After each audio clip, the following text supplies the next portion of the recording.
Bem-vindo a todos. Vamos falar hoje da abertura do 5º e do 6º selo. É um percurso que temos vindo a fazer até agora.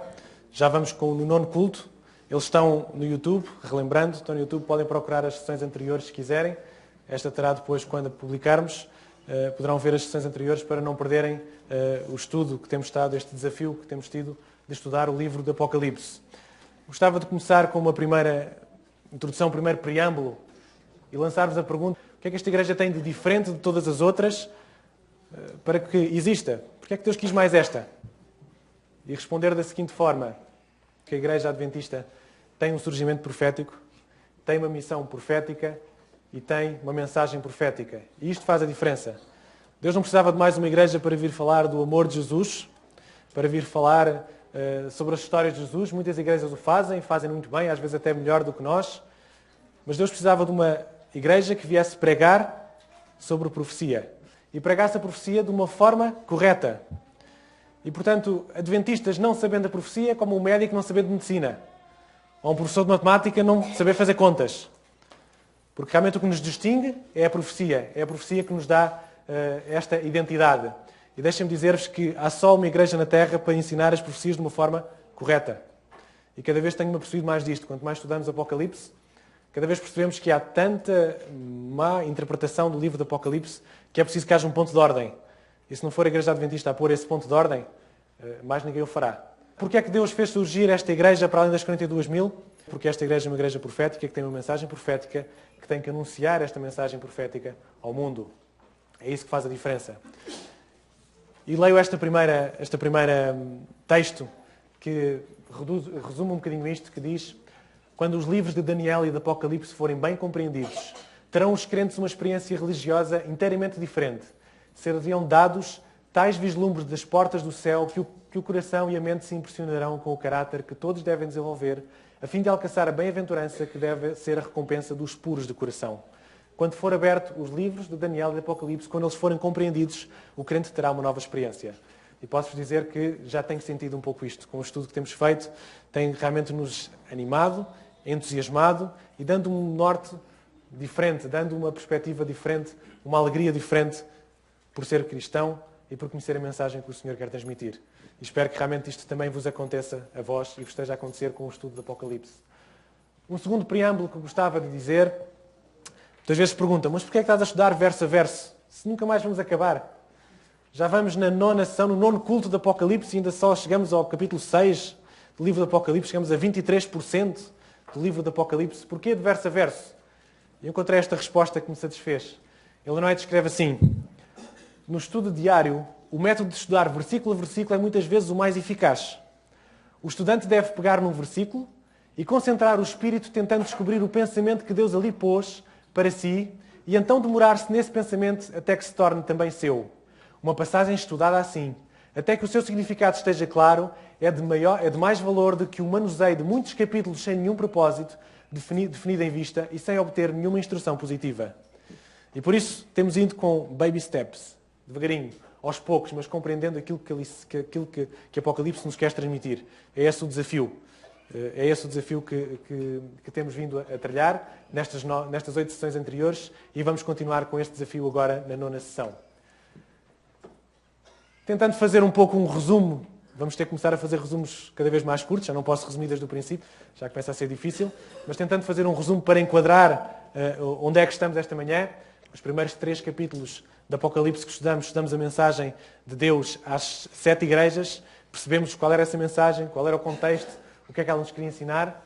Depois, o penúltimo culto, capítulo 4, capítulo 5, em que falamos daquela cena de adoração de Deus no céu, não sei se recordam, foi extraordinário, gostei muito desse culto, em que falámos da cena de adoração de Deus no céu. E no capítulo 5 chegamos a uma parte que dissemos e que referimos que era a entronização de Cristo no céu.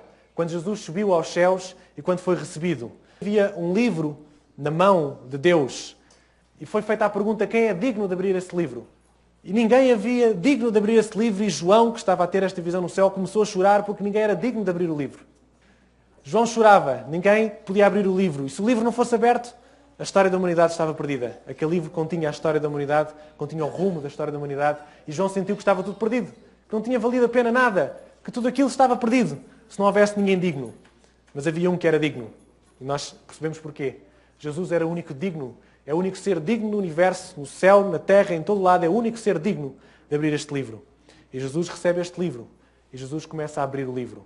E no último culto falámos sobre os 4 primeiros selos de Apocalipse. Quando Jesus começou a abrir, abriu o primeiro selo, não foi uma mensagem que foi lida, foi uma mensagem multimédia que foi vista no ecrã panorâmico do céu, em que João viu 4 cavalos.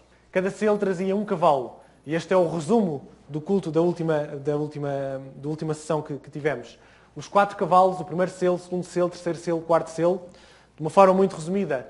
Lembramos que o cavalo branco era a pureza do Evangelho. Quando o Evangelho saiu na igreja de Éfeso, logo a igreja pura, o cavaleiro era Cristo e a igreja saiu vitoriosa para vencer e saiu vencendo.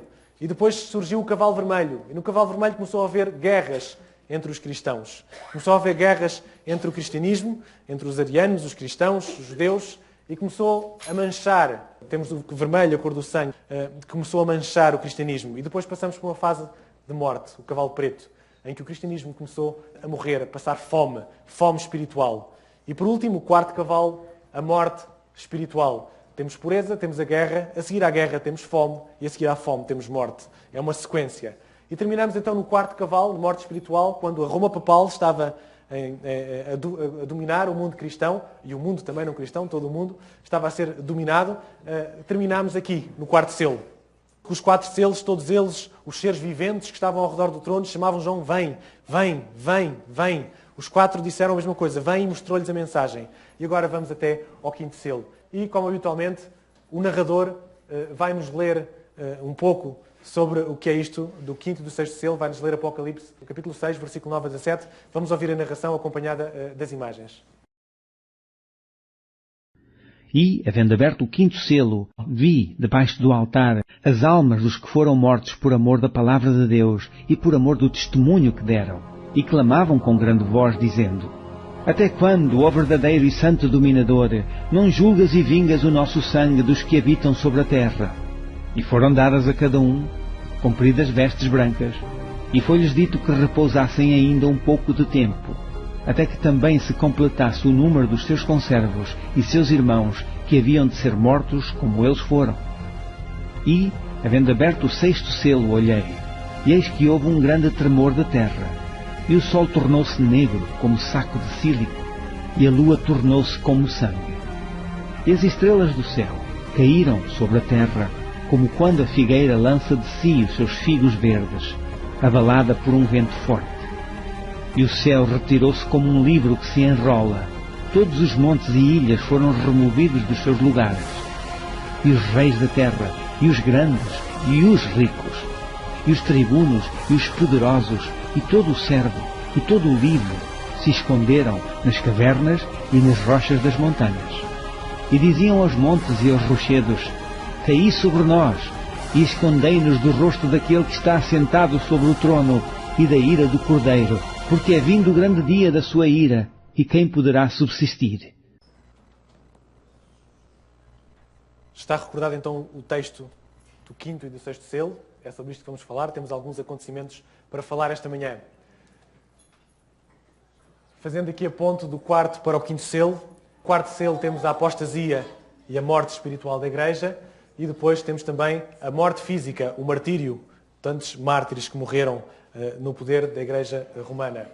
E sabemos que a Igreja Romana começou, a supremacia papal começou no ano 538 e que vai mais além do que aqui, mas em 1517 houve um volte-face, houve uma reviravolta. A Igreja Romana começou a ser minada nas suas bases quando Martinho Lutero colocou as 95 teses de justificação pela fé na porta da Igreja, no dia em que todos vieram, um domingo de manhã, quando todos vinham à Igreja, ele colocou estas teses e foi aqui que começou uma revolta, uma mudança no mundo cristão e também corresponde exatamente ao 5º selo, até quando não julgas. Reparem que até aqui tínhamos a palavra-chave era vem, vem, vem, e agora temos uma palavra que é até quando. Os mártires parece que estão cansados e perguntam a Deus até quando é que isto vai continuar. É um bocadinho a passagem do 4º para o 5º selo. E aqui no 5º selo temos entre Sardes, a Igreja da Reforma, em que corresponde também ao 5º selo, não até ao final. A Igreja da Reforma, ou melhor, A Igreja de Sardes termina em 1798 com a prisão do Papa, como vocês se recordam, o fim da supremacia papal, mas sabemos que o quinto selo vai terminar em 1755, porque a partir daqui há uma série de sinais que estão descritos no sexto selo e que são perfeitamente enquadrados cronologicamente na história. Em 1755 termina o quinto selo. Precisamos de averiguar esta mensagem do quinto selo, o que é que ela quer nos dizer. Versículo a versículo, como é hábito. E havendo aberto o quinto selo, vi debaixo do altar as almas dos que foram mortos por amor da palavra de Deus e por amor do testemunho que deram. Mortos debaixo do altar. Debaixo do altar. João está a ter uma visão no santuário, lembram-se?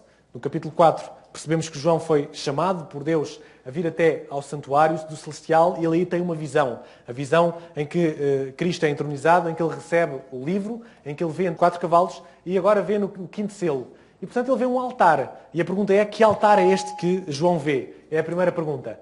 Nós sabemos que no céu, no santuário celestial, haverá, eventualmente, 2 altares. O altar dos sacrifícios e o altar do incenso. São os 2 altares que existem no céu. Pela lógica, o sangue dos mártires inocentes, que morreram como os cordeiros, que morreram como Jesus, faz-nos pensar que será o altar dos sacrifícios, não o altar do incenso. Até porque é no primeiro altar, no altar dos sacrifícios, em que o sangue o cordeiro era morto e o sangue jorrava pelo altar. E estamos a falar dos mártires, quando é que nos julgam o nosso sangue? Faz-nos pensar que este altar que João viu é o altar dos sacrifícios. Mas não há nenhum altar dos sacrifícios no céu. É preciso sacrifício no céu. O sacrifício foi cá em baixo, foi no altar cá em baixo, não foi no sacrifício do céu. E quando nós chegamos a Apocalipse, nós entendemos isso. Apocalipse 11, 1 a 2, mais para a frente, vai dizer assim: levanta-te e mede o templo de Deus, e deixa o átrio que está de fora do templo, e não o meças, porque foi dado às nações. O átrio, o altar dos sacrifícios, é cá em baixo, no santuário do céu. Lá em cima, Cristo precisa de um altar dos sacrifícios. Esse é algo reservado apenas à terra. Portanto, nós estamos a falar do altar de sacrifícios que não tem utilidade no céu e, portanto, João está a ter uma visão do altar dos sacrifícios na terra. É o mais lógico. João viu o altar de sacrifícios do santuário da terra, quando estava lá no santuário celestial, é-lhe mostrado este altar. Vamos continuar para conseguirmos enquadrar melhor isto. As almas dos que foram mortos estavam a clamar e diziam, e clamavam com grande voz, dizendo: até quando, ó verdadeiro e santo dominador, não julgas e vingas o nosso sangue dos que habitam sobre a terra? Um grito dos mártires, que dizem até quando? Vem, vem, vem, vem, mas até quando? Quando é que ele vem? As almas dos mártires. Porquê é que nós dizemos que são as almas dos mártires? Que foram aqueles que morreram por amor à palavra, por amor a Deus. Portanto, estes são os mártires. São aqueles que a única culpa que tinham por morrer era de amarem a Deus. Era a única culpa. Temos vários exemplos. Temos aqui os valdenses. Temos o Wycliffe. Tem uma história de martírio muito bonita. João Rus, em Praga, onde tem esta estátua em Praga. Temos também o primeiro mártir da nossa história. Abel foi o primeiro mártir. Morreu porquê? Porque amava a Deus e cumpriu como Deus pediu e Caim não gostou disso. E temos depois também todos aqueles que morreram no Coliseu. Temos vários mártires. Portanto, será as vozes destes todos que estão lá neste quinto selo a perguntar até quando é que isto vai demorar? Quando é que tu vingas o nosso sangue? É isto que eles estão a perguntar. Mas precisamos de perceber aqui alguma coisa. Vi almas debaixo do altar e a pergunta é, será que há almas no céu? O que é isto de almas? Porque muita gente aproveita, muitas igrejas aproveitam, lá está, agora as interpretações erradas, aproveitam isto para dizer que afinal as almas já estão no céu. Está aqui este versículo que prova isso. As almas estão no céu. Não é? Já há lá almas no céu. Primeiro perceber o que é a alma. E isso percebe-se logo em Gênesis, do capítulo 2 a 7. E formou o Senhor Deus o homem do pó da terra e soprou nas suas narinas o fogo da vida e o homem foi feito alma vivente. O que é que isto nos diz? Isto diz-nos que o homem não tem uma alma. O homem é uma alma. O homem no seu todo, no seu corpo, com o fogo de Deus, torna-se uma alma vivente. E, portanto, não há nenhuma alma que sai do corpo. Dizer-vos que a ideia de uma alma presa no corpo e que se liberta na morte é uma filosofia grega. Não é uma doutrina bíblica. É uma filosofia grega. Por exemplo, Pedro, está escrito em Atos 2:41, que naquele dia agregaram-se quase 3.000 almas. Pedro batizou 3.000 almas naquele dia que se juntaram à casa de Deus, à igreja. Eu pergunto, Pedro batizou almas penadas? Ele batizou 3.000 pessoas, são 3.000 pessoas que está aqui. Porquê? Os mortos não sabem coisa nenhuma, diz-nos Eclesiastes. E podíamos continuar o estudo bíblico por aqui, mas temos que voltar a Apocalipse. Mas isto para explicar que almas na Bíblia é igual a almas do Apocalipse, que é pessoa. Ou seja, João viu os próprios mártires. João tem a visão dos próprios mártires debaixo do altar. E aí ele viu todos aqueles que nós mostramos ainda há pouco. Viu uma representação deles, não sei, não temos bem a noção. Mas, portanto, ele viu o mártir, ele viu as próprias pessoas que estão a clamar por vingança. Bom, mas será que os mártires, que são um grupo especial, que Ellen White, quando os viu no céu, viu como uma orla vermelha nos seus vestidos, diferente dos outros, será que eles já estão no céu? É outra pergunta. Muito bem, nós já respondemos a isto de uma outra forma, mas podemos perguntar: o altar dos sacrifícios está no céu?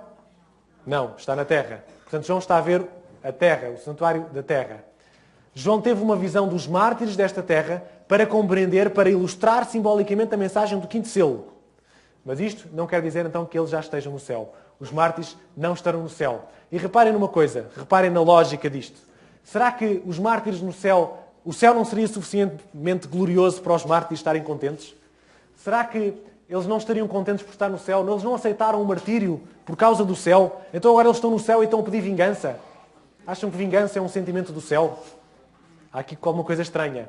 E reparem, pela mesma crença, a crença errada, de que os santos estão no céu, os ímpios estão no inferno, certo? Esta é a crença popular. Os santos estão no céu, os ímpios estão no inferno. Então, os santos no céu estão a pedir vingança aos ímpios que já estão no inferno? Qual é a maior vingança que um ímpio pode ter, que um santo pode ter, se não um ímpio ir para o inferno? Não é? Portanto, que maior vingança haverá? Não existe mártires ressuscitados no céu, estamos perante uma ilustração. Ok? Penso que estamos de acordo. Trouxe-vos as razões mais plausíveis para explicar isto, mas, portanto, não existem estes mártires, não estão ressuscitados no céu. João está a ver algo simbólico que está a representar estes mártires. Estamos perante uma ilustração. E perante isto, eu tenho que fazer aqui um parênteses, achei necessário fazer aqui um parênteses sobre vingança. E dizer-vos uma coisa. Será que é lícito os mártires, os cristãos, pedirem vingança dos seus inimigos? Eu não sei quantos cristãos vocês conhecem que vivem atormentados com o desejo de vingança que achavam que não deviam ter. Já conheceram alguém que vive atormentado a sua vida de cristianismo porque se tem um desejo de justiça, um sentimento de vingança, e dizem: eu sou cristão, não posso ter este sentimento, e vive atormentado com isto? Já conheci algumas pessoas desta forma. Deixa-me dizer-vos que o cristão que olha para as injustiças deste mundo e que não deseja justiça, não deseja vingança, não é cristão. Chama-se masoquista, chama-se psicopata, mas não é cristão.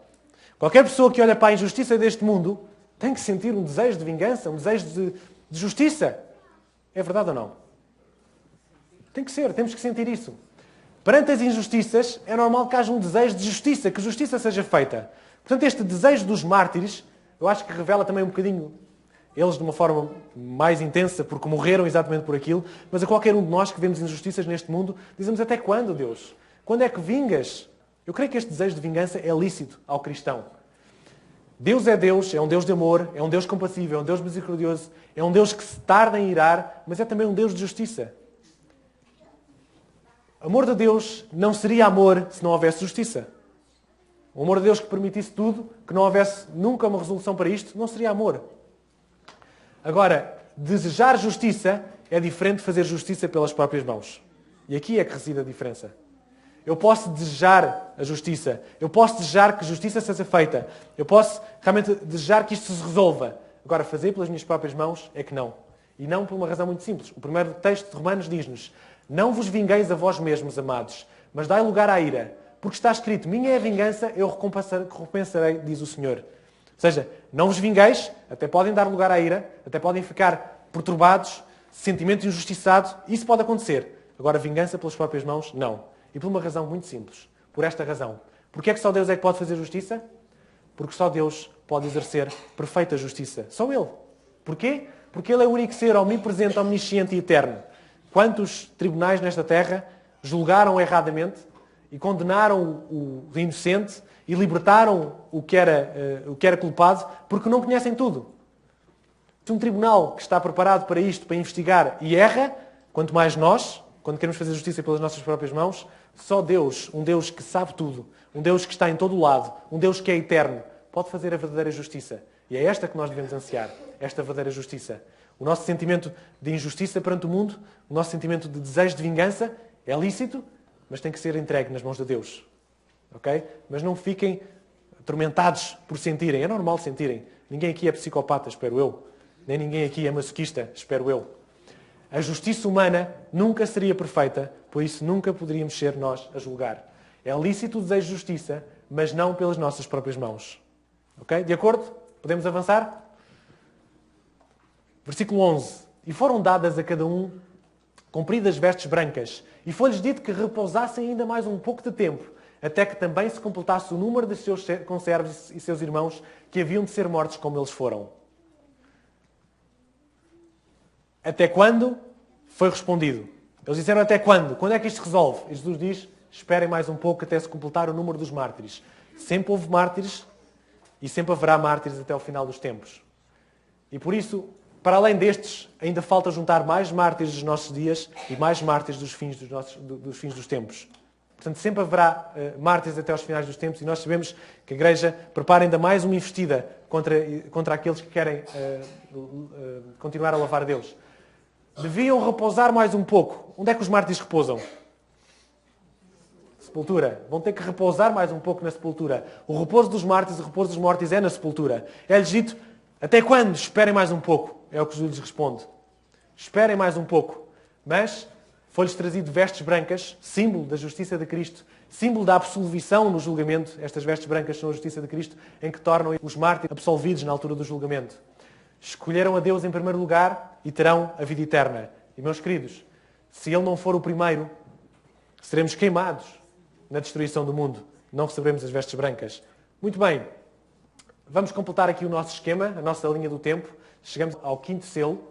O quinto selo, então, desde 1517 até 1755, é quando se enquadra, cronologicamente, o quinto selo que acabámos de estudar. Passamos ao sexto selo. Sinais no céu e na terra. Percebendo o contexto. Vem, 4 vezes, os 4 cavalos. A seguir, até quando, perguntam os mártires, sexto selo, chegou. Chegou a hora. No sexto selo chegou a hora. O sexto selo é a resposta ao quinto selo. Até quando? Chegou. O quinto selo é figurado, é uma linguagem figurada, como vocês perceberam, como entendemos a linguagem figurada dos mártires debaixo do altar. Passamos agora para o sexto selo, que é uma linguagem totalmente literal. Portanto, preparem a vossa mente agora para algo perfeitamente literal. Tivemos em algo perfeitamente figurado para compreender algo que Deus queria explicar neste selo. E agora no sexto selo temos uma linguagem perfeitamente literal. E há fenómenos extraordinários que aconteceram na Terra. Estamos perante o anúncio do juízo e da segunda vinda de Jesus, anunciado com estes sinais no céu e na terra. Quando há um tribunal na terra, quando se levanta um tribunal na terra, o que é preciso fazer? É preciso notificar o réu de que vai ser julgado. É enviada uma carta para o réu, com aviso de recepção, em que o réu tem que saber que vai ser julgado naquele tempo. Deus não faria um julgamento diferente. Deus anuncia ao seu povo quando é que ia começar o julgamento e que viria uma segunda vez. E por isso estes sinais são o anúncio de Deus, com carta registada para os homens, de que o tribunal se vai levantar e que vai ser feito o juízo. Sexto selo, então, desde 1755, o grande terremoto de Lisboa, que vamos falar. Creio que todos os adventistas que já estão na igreja há algum tempo já ouviram falar um bocadinho destes sinais. Depois temos, em 1780, o dia escuro e a lua negra e a lua vermelha no final do dia escuro. E depois temos, em 1833, a chuva de estrelas. São estes sinais que a fala do sexto selo. Depois, sabemos que em 1844 começou então o julgamento. E o sexto selo vai falar também na segunda vinda de Jesus. São estes acontecimentos: o terremoto, o dia escuro, a queda das estrelas e a segunda vinda de Jesus. São estes fenómenos que o sexto selo nos fala. E havendo aberto o sexto selo, olhei, e eis que houve um grande tremor de terra. 1755, o terremoto de Lisboa. Vamos perceber porque é que é este terremoto e não outro que está identificado na profecia. Porque é que dizemos que é este e não outro? Fiz um apanhado de alguns vídeos do YouTube para ilustrar um bocadinho o que foi o terremoto de Lisboa. Estávamos em 1755, 1 de novembro, dia de Todos os Santos, e a terra começou a tremer. Isto é a falha agora conhecida como falha de Marquês de Pombal, em que provocou um sismo na ordem dos 8.7 até 10, há várias tentativas. Portanto, um tremor de terra muito forte, fez sentir durante 6 minutos, muito particularmente na cidade de Lisboa, que era que estava mais perto, em que destruiu cerca de 85% dos edifícios de Lisboa. Muitas pessoas estavam nas igrejas, agarraram-se ao padre, o que é que se passa, e foi tudo destruído. Foi muita coisa destruída. Uma coisa interessante foi que as pessoas saíram depois e vieram para o Porto para tentar as construções estavam a cair, vieram para o Porto para tentar se abrigar e viram uma coisa estranha. O mar afastou-se e eles viram os tesouros ali, os barcos encalhados, os tesouros viram e acharam aquilo muito estranho. Se calhar hoje nós já sabemos o que é que isso quer dizer, não é? Isso quer dizer que estava-se a formar uma grande onda, um tsunami, que varreu Lisboa vários metros adentro. Outro problema do terremoto de Lisboa foi os incêndios, porque devido à iluminação daquela altura, vários incêndios foram provocados em Lisboa e estes incêndios duraram 3 dias. Muita gente morreu, os poucos que não morreram estavam feridos, ninguém conseguia apagar este incêndio e Lisboa ardeu vários dias. Portanto, temos o tremor da terra que destruiu, temos o tsunami que veio e que destruiu o resto e temos ainda os incêndios. Foi um terremoto terrível. Alguns textos diz assim: o grande terremoto de 1 de novembro de 1755 abrangeu uma extensão de pelo menos 11 milhões de quilómetros quadrados. 11 milhões de quilómetros. Os seus efeitos estenderam-se até às águas em muitos lugares onde o abalo não foi perceptível. Aqui está uma simulação da onda do tsunami que se formou. Reparem, quanto mais vermelho é, quanto mais escuro é, temos uma onda maior. E vejam que atingiu os 3 continentes, a Europa, a África, as Américas. Mesmo que não tivessem sentido o abalo, as ondas chegaram lá. Aqui foram 5 horas, a onda demorou a chegar aqui 10 horas, aqui 15 horas. A onda chegou lá com maior ou menor intensidade. Se lerem sobre isto, diz-nos que a onda, em alguns sítios, ou quem diz menos diz que a onda tinha 6 metros, quem diz mais diz que a onda tinha 18 metros. Não sei se vocês estão a ver. Se estiverem à frente de uma onda de 6 metros ou 18 metros é igual, vão morrer na mesma. Mas pronto, entre 6 a 18... Nesse espectro haverá algumas especulações. Mas, portanto, se não sentiram o abismo, sentiram a onda chegar. Reparem também neste excerto. Fez-se sentir na maior parte da Europa, África e América, mas a sua maior violência exerceu-se nas partes sudoeste da Europa. Na África, este terremoto foi sentido com quase tanta violência como na Europa. Grande parte da Argélia foi destruída, muitas casas ruíram em Fez e Meknès e multidões ficaram sepultadas sobre suas ruínas. Efeitos semelhantes se observaram em todo o Marrocos. Seus vestígios foram igualmente deixados em Tanger, em Tetuan e em Funchal, na Ilha da Madeira. É possível que toda a África tenha sido abalada. Para o norte estendeu-se até à Noruega, a Suécia. A Alemanha, a Holanda, a França, a Grã-Bretanha e a Irlanda foram mais ou menos agitados pela mesma grande comoção dos elementos. Portanto, não foi um terremoto qualquer, foi um terremoto muito grande, dos maiores que houve, e que fez um marco na história, e por isso, contextualizando mais ou menos os anos onde nós estamos, percebemos que este 1755 é este terremoto que fala no 6º selo. Um resumo daquilo que falámos. Foi um dos maiores e mais mortíferos terremotos da história. Lisboa tinha cerca de 150 mil habitantes, morreram 90 mil, ficaram cerca de 60 mil habitantes em Lisboa. Portanto, morreram 60% das pessoas em Lisboa. A destruição foi de cerca de 85% dos edifícios que existiam na altura. Ainda bem que veio o Marquês de Pombal a seguir e renovou tudo isto. Diz Ellen White: o terror do povo foi indescritível, ninguém chorava, estava além das lágrimas. Penso que revela bem o que é que isto quer dizer. Estavam para além das lágrimas. Foi marcado pelos historiadores como o início da pré-história da Europa moderna, teve um enorme impacto político, social, económico em Portugal e nos outros países, marcou o surgimento do estudo da sismologia moderna e foi um acontecimento largamente discutido por filósofos iluministas como Voltaire e outros. Ura Smith, no livro do Apocalipse, e Daniel Revelado, diz que outros terremotos podem ter sido tão violentos em outras localidades particulares, mas nenhum outro reúne todas as condições apropriadas para assinalar a abertura do 6º selo. É este terremoto, marco na história, 1755, que vai abrir então o 6º selo e que vai dar início a um conjunto de sinais. Deus está a anunciar que vai chegar o julgamento e Deus está a anunciar que a sua vinda está breve.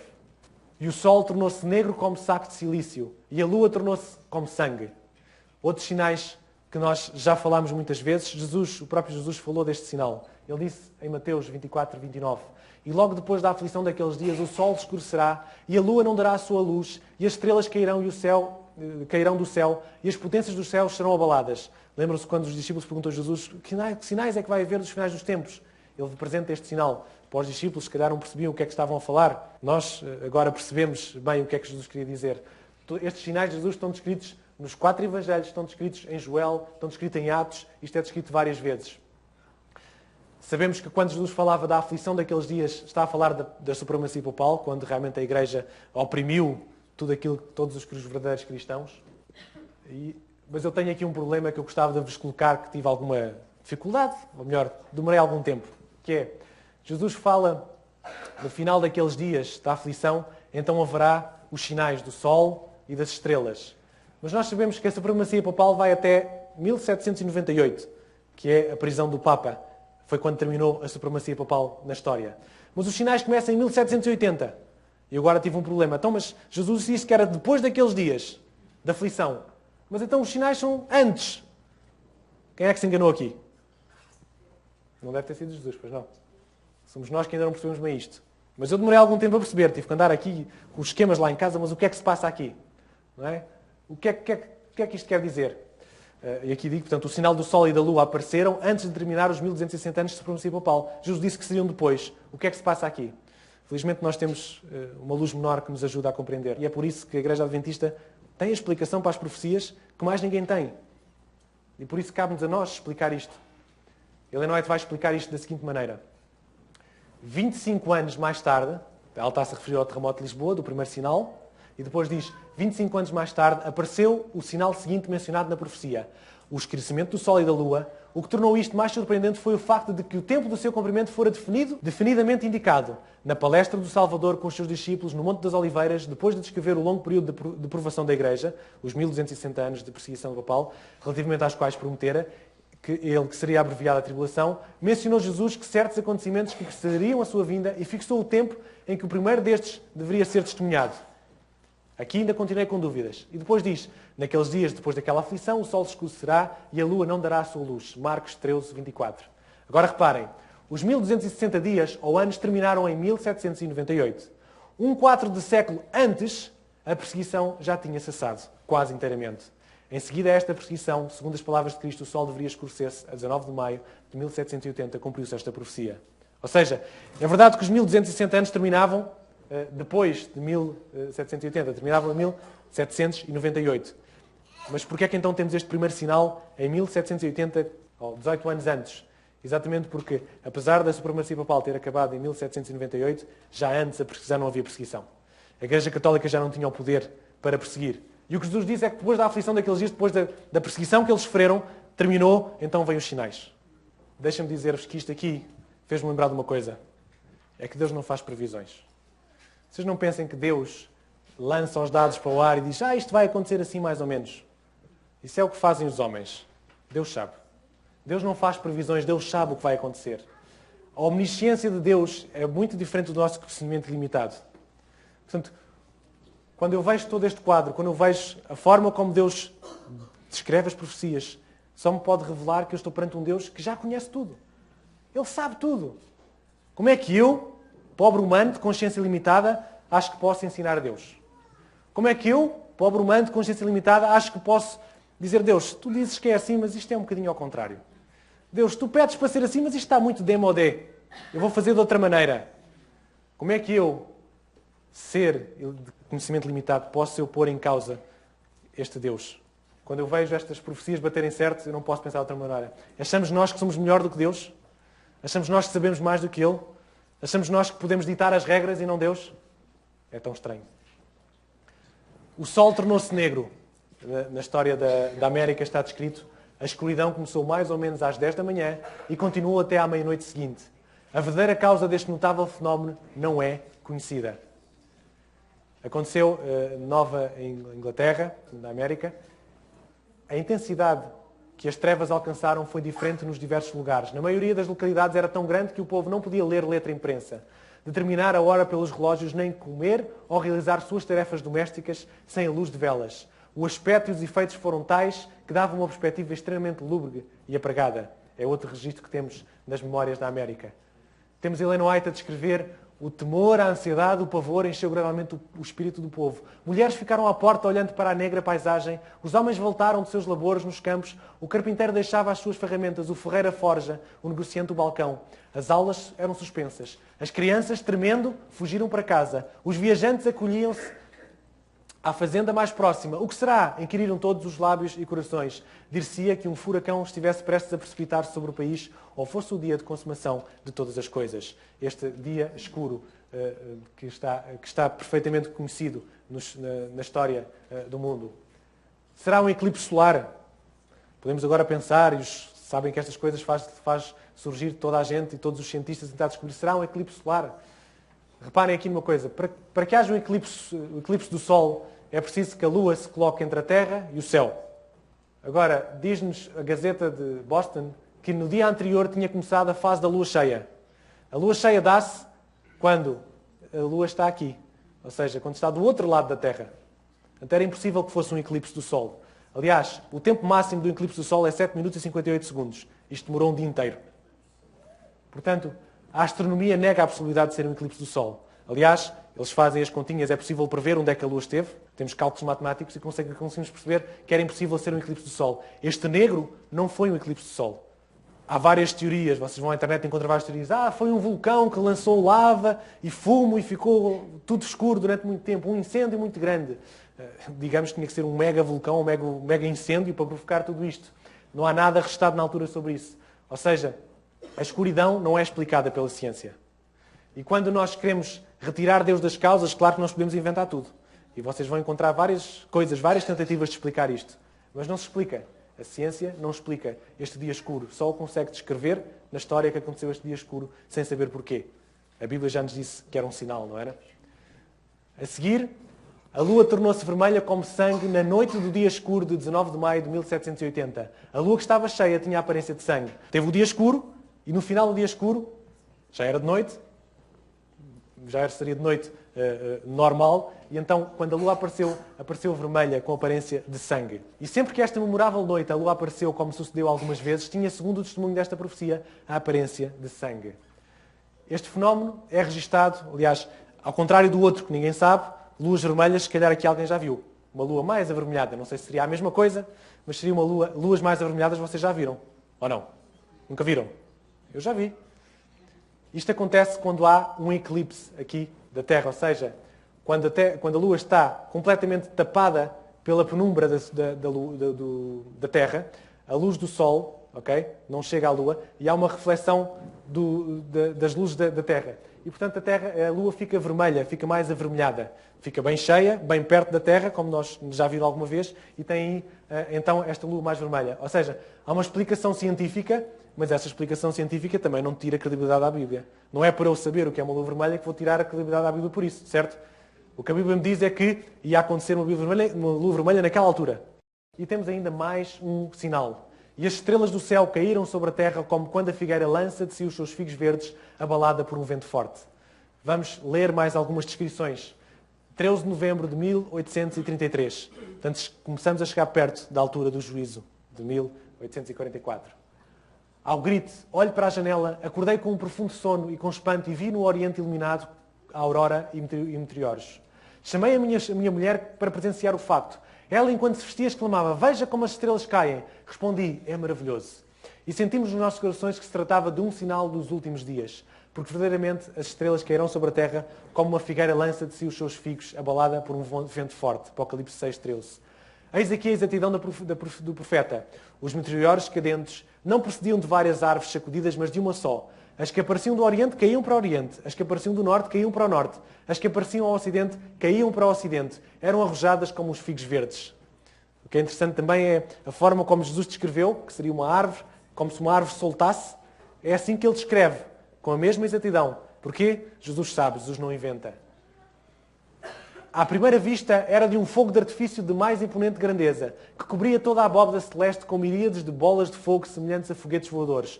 Seus fulgores eram brilhantes, resplandecentes e incessantes, e caíam com a frequência dos flocos das primeiras neves em dezembro.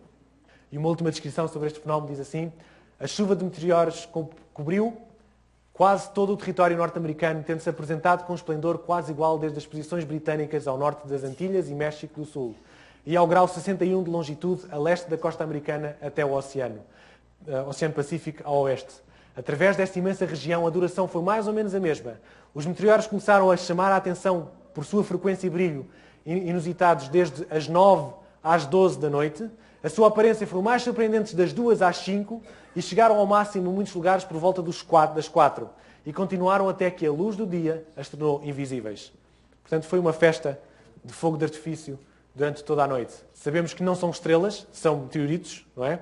A aparência de estrelas. É mais um fenómeno provado pela história que a profecia localiza no 6º selo. E este era o último sinal antes de começar o julgamento em 1844. O último sinal de que começou os fins dos tempos, de que começou o julgamento. E o céu retirou-se como um livro que se enrola e todos os montes e ilhas foram removidos dos seus lugares. Quando é que isto aconteceu? Não aconteceu, pois não? Está para acontecer. Nós estamos exatamente aqui, no ano 2017, estamos aqui entre o versículo 13 e o versículo 14. Isto que aqui está é então o sinal da segunda vinda de Jesus. O livro que se enrola, como se fosse um pergaminho que se enrola, já falamos nisto num culto, em que eu fiz uma proposta, o buraco de minhoca, aquele espaço no tempo em que nos vai permitir irmos até ao céu. Não sei se recordam desse culto. Aqui temos perante uma descrição da segunda vinda, do último acontecimento no 6º selo. Vamos ler esta descrição e falamos um bocadinho dela depois. Retirou-se o céu como um livro que se enrola. Todos os montes e ilhas foram removidas dos seus lugares. Os reis da terra, os grandes, os ricos, os tribunos, os poderosos, todo o servo, todo o livre, se esconderam nas cavernas e nas rochas das montanhas. E diziam aos montes e aos rochedos: caí sobre nós, escondei-nos do rosto daquele que está sentado sobre o trono e da ira do Cordeiro. Porque é vindo o grande dia da sua ira, e quem poderá subsistir? Nós estamos a ver a segunda vinda e estamos a ver do lado dos ímpios, dos grandes, dos poderosos, que estão a dizer: caí sobre nós, fugi da ira. Quem é que pode subsistir à ira do Cordeiro? Que termina o 6º selo com a segunda vinda de Jesus. Algumas noções. Em profecia não há enganos e não há atrasos. Já percebemos isto até agora. Até à 9ª sessão do Apocalipse percebemos e tentámos explicar como a profecia bate sempre certo. Se não está a bater certo é porque nós não estamos a ver bem, não temos os conhecimentos todos. Porquê? Porque Deus sabe. Deus não inventa. Deus sabe. Deus é omnisciente. Ele conhece o fim desde o princípio. Conhece a história toda. Ele só nos está a dizer. Só nos está a contar. E burros somos nós, se não abrirmos os olhos. Deus não prevê, ou por acaso acerta. Deus sabe. E a segunda vinda é tão certo como tudo o resto. Se tudo o resto acertou, porque é que a segunda vinda não seria certa? Não tem lógica, pois não? A segunda vinda é a profecia tão certa como todas as outras. Não sabemos quanto tempo falta, assim como também não sabemos quanto tempo mais temos de vida. Não sabemos, mas que é certo é. A segunda vida é tão certa como tudo o resto. Cristo vai voltar, porque é que nós continuamos a viver então como se isso não fosse acontecer? Porque é que nós gostamos de todas as profecias e ficamos contentes por isto tudo bater certo e parece que ignoramos que há mais uma profecia que vai chegar, que chama-se segunda vinda, que Jesus vai vir. E porque é que nós não estamos prontos? Quando Jesus vier, vai haver 2 grupos na Terra. Falavam um bocadinho os versículos sobre isto. Os santos e os ímpios. Haverá os santos vivos, que serão transformados quando Jesus vier. Haverá os santos mortos, que serão ressuscitados e transformados quando Jesus vier. E depois haverá uma outra classe de pessoas, aquela que nós acabamos de ler no livro do Apocalipse. Os ímpios vivos, que vão morrer, e os ímpios mortos vão continuar mortos até ao final do milénio. Estudaremos isto mais para a frente. Estas são as 2 classes de pessoas que haverá na altura em que Jesus vier. Não há outra hipótese. E é tão certo como tudo o resto que nós estudamos. Vamos ao resumo? 5º selo. Apocalipse 6 a 11. Os mortos debaixo do altar é aqueles símbolos dos mártires, não é? O significado é os mártires, a justiça, os mártires a pedir. Palavras-chave que vocês se lembram do 5º selo. Até quando? Justiça. Até quando não vingas as vestes brancas? E a resposta de Jesus: esperem mais um pouco. No 5º selo. Depois temos a personagem de destaque. São os mártires. São o que destaca nesta profecia. E os anos. Portanto, temos desde Lutero, 1517, até 1755. 6º selo. O símbolo. O terremoto. Temos os vários sinais. Temos os sinais na terra, não é? Que anunciavam o juízo e a segunda vinda. Palavras-chave. Chegou. Os sinais. O terremoto. O sol escureceu. A lua em sangue. A queda das estrelas. O dia da sua ira. As personagens de destaque são os últimos dias. Portanto, são os personagens que estão em destaque aqui. Os habitantes dos últimos dias no tempo do juízo. Qual é a cronologia? 155 à segunda vinda. Até à segunda vinda. Não sabemos quando é a segunda vinda, mas é até à segunda vinda. Muito bem, deixem-me dizer-vos mais uma coisa, pegar nesta última versículo. Porque é vindo o grande dia da sua ira e quem poderá subsistir? Quem é que vai substituir este dia da sua ira? Em Apocalipse 6 nós vimos o primeiro e o sexto selo e agora vai haver um parênteses em Apocalipse. Ou seja, o capítulo 7 não fala do sétimo selo, fala dos 144 mil. Porquê? Porque a pergunta que terminou o sexto selo é quem é que poderá subsistir? E agora Apocalipse vai responder, são os 144 mil. E depois de responder quem são os 144 mil, então vamos chegar ao sétimo selo e vamos falar do sétimo selo para terminar esta sequência de 7 selos. Então, no próximo culto, não iremos falar do sétimo selo, vamos falar deste parênteses, que é quem vai poder resistir são os 144 mil. Vamos falar dos 144 mil, é o tema para o próximo estudo do Apocalipse. E depois o seguinte então será o sétimo selo. Meus queridos, ali com os jovens tivemos um dia em que nós falámos sobre preparados para a segunda vinda. E fizemos um gráficozinho. Eu disse-lhes assim, olhem, de 1 a 5, em que 1 é completamente distraído e 5 é completamente preparado para a segunda vinda, onde é que vocês localizam 3 coisas? Onde é que vocês localizam a Terra? Como é que a Terra está à espera? A Terra no seu global, lembram-se disso que fizemos? A resposta foi 1,2. Como a Terra está à espera da segunda vinda de Cristo. Esta é a percepção destes 10 jovens que lá estavam. A seguir eu perguntei, então, e a Igreja? Como é que a Igreja está à espera da segunda vinda de Cristo? Alguém tem aqui palpites ou não? 2. Números? 2. 3. 1,5. Jovens, estão mais animados do que eles, hein? Gosto. 3,2 foi a resposta dos jovens. 3,25. Mas eu depois fiz outra pergunta. E eu pergunto, então e vocês? 2,3. E eu perguntei, porquê? E a resposta foi, estas tecnologias, isto agarra-nos. Meus queridos, completamente distraídos é igual a completamente perdidos. Completamente preparados é igual a salvos. Daí para baixo, é tudo perdido. Vale a pena. Deixem-me dizer-vos uma coisa. Realidade, como tudo o resto já aconteceu, a falta de preparação é uma triste realidade para nós. Tudo já aconteceu, como Deus previu. A segunda vinda é verídica, vai acontecer. Não estejam à espera de ver a nuvenzinha aparecer nos ares para se prepararem, vai ser tarde. Isto faz-me lembrar outra coisa, durante a preparação deste culto fez-me lembrar outra coisa. E esta imagem vai ilustrar. Em 1755 disse-vos que antes do tsunami, as pessoas vieram das construções que estavam a ruir, os poucos que conseguiram fugir, vieram para o porto, onde havia mais espaço, onde talvez nada caísse em cima deles, com medo que viesse mais tremores de terra. E eles vieram ali para o porto. Eles vieram para o porto à procura de abrigo. E o que é que eles veem? Veem as ondas a virem para trás. A onda vem para trás. E o que é que eles veem? Veem os barcos afundados, veem os tesouros, veem tudo aquilo que o mar tapou. E eles ficam maravilhados. O que é que vocês acham? Devem ter ficado. Pensaram, será que dá para ir lá roubar? Será que dá para ir lá buscar qualquer coisa para mim? Eles não sabiam o que é que vinha a seguir, não é? E, meus queridos, eu acho que nós vivemos da mesma maneira. Nós vivemos à procura dos tesouros. Estamos animados com o que lá está no fundo e vemos e maravilhamos a tecnologia, seja o que for. O que é que vem a seguir? A onda vem aí. Jesus vem aí. De 1 a 5, como é que nós estamos preparados, irmãos? De 1 a 5, como é que nós devíamos estar preparados?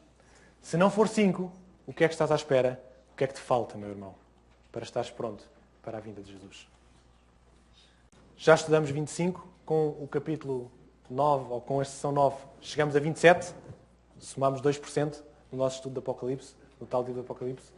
Convido-vos para a próxima sessão, a sessão 10, que é o capítulo 7. Iremos falar então dos 144 mil, e isso acontecerá daqui a um mês. Iremos falar então dos 144 mil.